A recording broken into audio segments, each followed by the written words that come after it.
قرآني نبض حياتي، قرآني طهر ذاتي، قرآني عصمة أمري، قرآني طوق نجاتي. قرآني نبض حياتي، قرآني طهر ذاتي، قرآني عصمة أمري، قرآني طوق نجاتي. آيات الله حمتني غمرتني بالبركات، تحفظني من همزات الشيطان ومن زلاتي. آيات الله حمتني غمرتني بالبركات، تحفظني من همزات الشيطان ومن زلاتي. نحمده ونصلي على رسوله الكريم، اما بعد فاعوذ بالله من الشيطان الرجيم.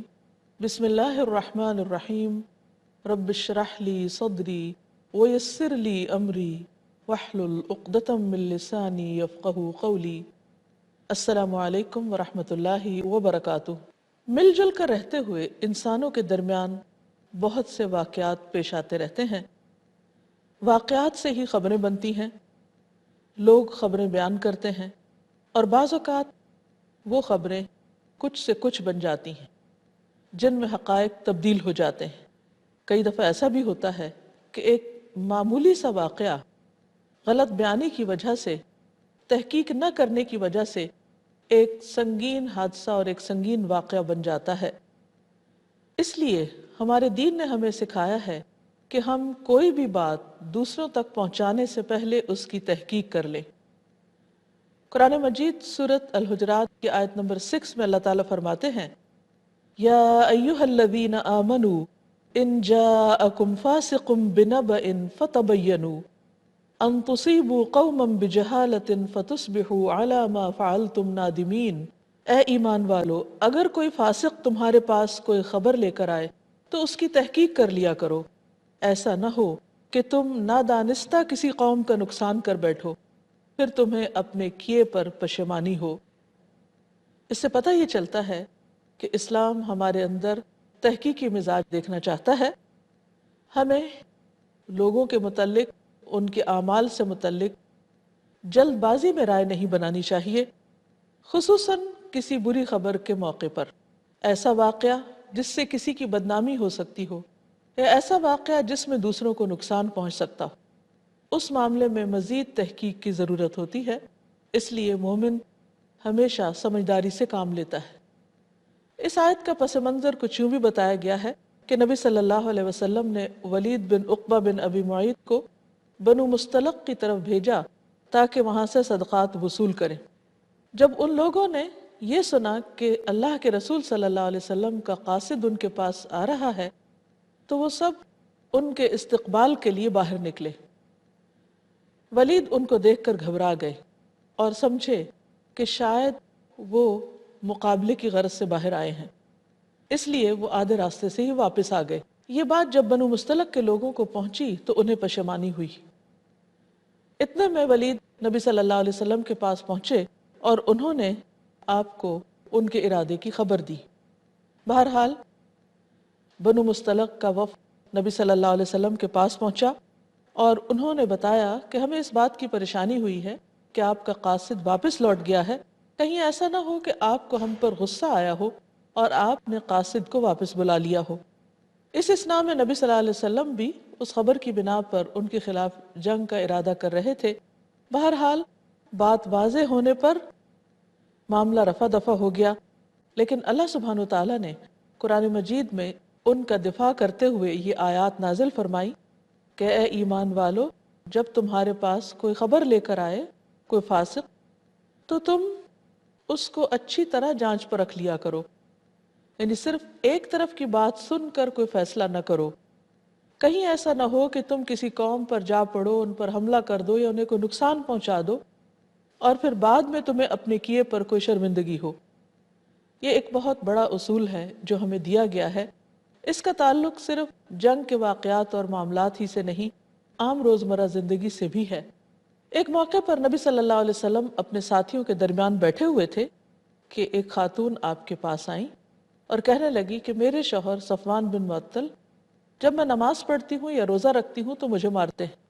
اتفاق کی بات یہ کہ صفوان اس وقت نبی صلی اللہ علیہ وسلم کی مجلس میں تھے۔ آپ نے معاملے کی تحقیق کی اور اس سے پوچھا کہ اس عورت کی شکایت کس حد تک درست ہے۔ وہ کہنے لگے کہ جب یہ نماز پڑھتی ہیں تو میں ان سے کہتا ہوں کہ ایک سورت پڑھو، اور یہ 2 سورتیں پڑھتی، اور اس طرح ان کی نماز طویل ہو جاتی۔ اسی طرح جب یہ روزے رکھتی ہیں تو مسلسل روزے رکھتی چلی جاتی ہیں، اور میں ایک جوان آدمی ہوں، صبر نہیں کر سکتا۔ اس پر نبی صلی اللہ علیہ وسلم نے اس خاتون کو سمجھایا اور معاملہ درست کر دیا، اصلاح کر دی۔ لیکن عام طور پر یہ طریقہ نہیں پایا جاتا۔ ہم عام روزمرہ گفتگو میں لوگوں سے کبھی بالمشافہ، کبھی ٹیلی فون پر، کبھی کسی میسج کے ذریعے کوئی بات سنتے ہیں تو اس کی تحقیق کرنا ضروری نہیں سمجھتے۔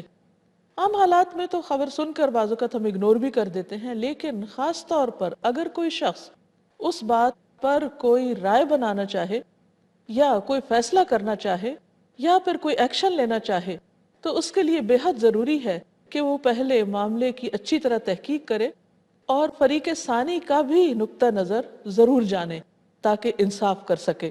یہ قاعدہ گھریلو زندگی کے لیے بھی ہے اور اجتماعی زندگی کے لیے بھی ہے، ورنہ انسان بہت بڑی مشکل میں پڑ سکتا ہے۔ اسی طرح آپ صلی اللہ علیہ وسلم کی اپنی زندگی میں ہم دیکھتے ہیں کہ بعض اوقات آپ نے کچھ واقعات کی باقاعدہ تحقیق کی بھی اور کچھ واقعات پیش آنے پر دوسروں کو اطلاع بھی کی۔ مثلا ایک مرتبہ اعتکاف کے دوران حضرت صفیہ رضی اللہ تعالی عنہا آپ صلی اللہ علیہ وسلم سے ملاقات کے لیے مسجد تشریف لائیں۔ واپسی پر چونکہ رات کا وقت تھا، آپ انہیں گھر پہنچانے کے لیے ان کے ساتھ چلتے ہوئے جا رہے تھے کہ اتنے میں 2 لوگ آپ کے پاس سے گزرے، تو آپ نے فرمایا کہ یہ میری بیوی صفیہ میرے ساتھ ہیں۔ اس پر انہوں نے کہا کہ اے اللہ کے رسول صلی اللہ علیہ وسلم، ہم آپ کے بارے میں کوئی برا گمان نہیں کر سکتے، لیکن آپ نے پھر بھی اس بات کی وضاحت کرنا مناسب سمجھی کہ کہیں ان کے دلوں میں کوئی بدگمانی نہ آ جائے۔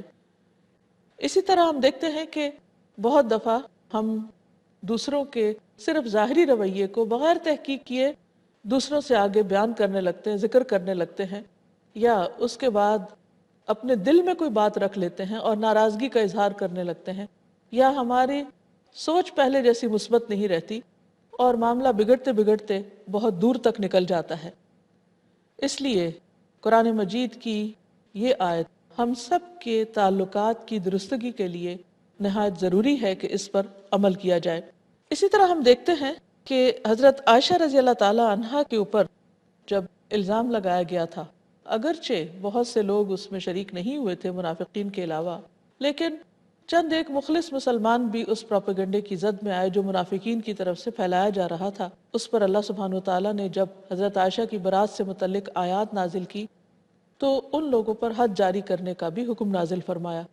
یعنی اس سے یہ بھی پتہ چلتا ہے کہ اگر انسان کسی واقعے کو محض سن کر اسے آگے بیان کر دیتا ہے اور اس واقعے میں کسی مومن معصوم بھولی بھالی عورت کی عزت کا معاملہ ہوتا ہے تو یہ معاملہ کچھ معمولی نہیں۔ اس پر اگر کوئی کسی پر جھوٹا الزام ایسا لگا دیتا ہے تو اس پر ہمارے دین میں حد جاری کرنے کا حکم دیا گیا ہے۔ اسی طرح وہ خبریں یا وہ واقعات جس سے اجتماعی امن میں خلل آتا ہو، ان کے بارے میں بھی تحقیق بہت ضروری ہے۔ قرآن مجید میں اللہ تعالیٰ فرماتے ہیں وَإِذَا جَاءَهُمْ أَمْرٌ مِّنَ الْأَمْنِ أَوِ الْخَوْفِ أَذَاعُوا بِهِ وَلَوْ رَدُّوهُ إِلَى الرَّسُولِ وَإِلَى أُولِي الْأَمْرِ مِنْهُمْ لَعَلِمَهُ الَّذِينَ يَسْتَنبِطُونَهُ مِنْهُمْ۔ سورة النساء آیت نمبر 83۔ اس سے پتہ یہ چلتا ہے، تلقین یہ کی جا رہی ہے کہ اگر ایسی کوئی خبر ہو تو اس کو ہر ایک سے بیان کرنے کی بجائے ذمہ داروں کو بتایا جانا چاہیے تاکہ وہ اس سے اصل حکم نکالیں یا نتیجے تک پہنچ کر پھر اس پر کوئی ایکشن لیں۔ پھر اس میں اللہ تعالیٰ یہ فرماتے ہیں کہ اگر انسان لا علمی میں کوئی ایکشن لے لیتا ہے تو انسان اپنے ہی کیے پر نادم ہوتا ہے، شرمندہ ہوتا ہے۔ اس لیے بہت ضروری ہے کہ اس شرمندگی سے بچنے کے لیے کچھ انتظار کر کے تحقیق کر کے بات کو آگے بڑھایا جائے، عجلت سے پرہیز کیا جائے۔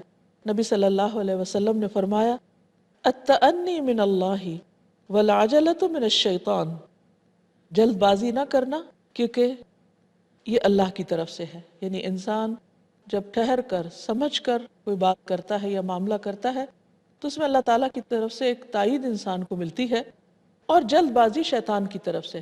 اس کا کیا مطلب ہے؟ اس کا مطلب یہ ہے کہ شیطان انسان کو جلد بازی میں مبتلا کر کے اسے پھسلاتا ہے اور اس سے غلط کام کروا لیتا ہے۔ اگر تو وہ معاملہ کسی انسان کی صرف اپنی ذات تک کا ہو تو بھی درست نہیں، لیکن اگر ایسی پھسلن ہو کہ جس کے نتیجے میں بہت سے لوگوں کو تکلیف پہنچ سکتی ہو اور انسان بعد میں ایک بڑی شرمندگی کا شکار ہو، تو ضروری ہے کہ انسان اس میں بہت احتیاط کرے۔ نبی صلی اللہ علیہ وسلم نے بلا تحقیق بات پھیلانے سے، آگے پہنچانے سے خاص طور پر منع کیا ہے۔ صحیح مسلم کی حدیث ہے، رسول اللہ صلی اللہ علیہ وسلم نے فرمایا، کفا بالمرء کذبا ان یحدث بکل ما سمع، کہ کسی شخص کے جھوٹا ہونے کے لیے یہی کافی ہے کہ وہ ہر سنی سنائی بات کو آگے بیان کر دے۔ بہت سے لوگ جن کے پاس زندگی کا کوئی مقصد نہیں ہوتا، کرنے کا کوئی کام نہیں ہوتا، اپنی ذات سے بھی بے خبر ہوتے ہیں، آگے بڑھنے کے لیے کچھ محنت نہیں کرتے، تو ان کی دلچسپیوں کا عام طور پر محور لوگ ہوتے ہیں۔ وہ لوگوں کے متعلق تجسس کرتے ہیں، ٹو لگاتے ہیں، ان کے حالات کی خبر لیتے رہتے ہیں۔ پھر اگر کسی کے ساتھ کچھ حسد ہو یا دشمنی ہو تو بعض اوقات اس کی چھوٹی سی بات کو بھی لے کر بہت بڑا بنا کے مبالغہ آرائی کر کے لوگوں کے درمیان پھیلا دیتے ہیں، اور اس طرح وہ فتنہ فساد کا ایک ماحول پیدا کر دیتے ہیں، جس سے بہت سارے لوگوں کی زندگیاں جہنم بن جاتی ہیں۔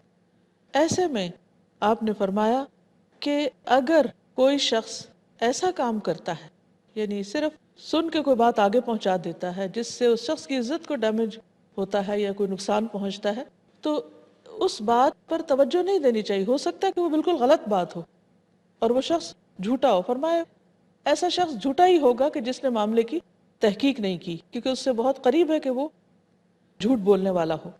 یعنی اگر کوئی شخص ایسی کوئی بات سنتا ہے جس کے بارے میں یا جس کی صداقت کے بارے میں یا جس کے سورس کے بارے میں اس کو کچھ علم نہیں، تو اسے چاہیے کہ اس وقت تک خاموش رہے جب تک معاملہ واضح نہ ہو۔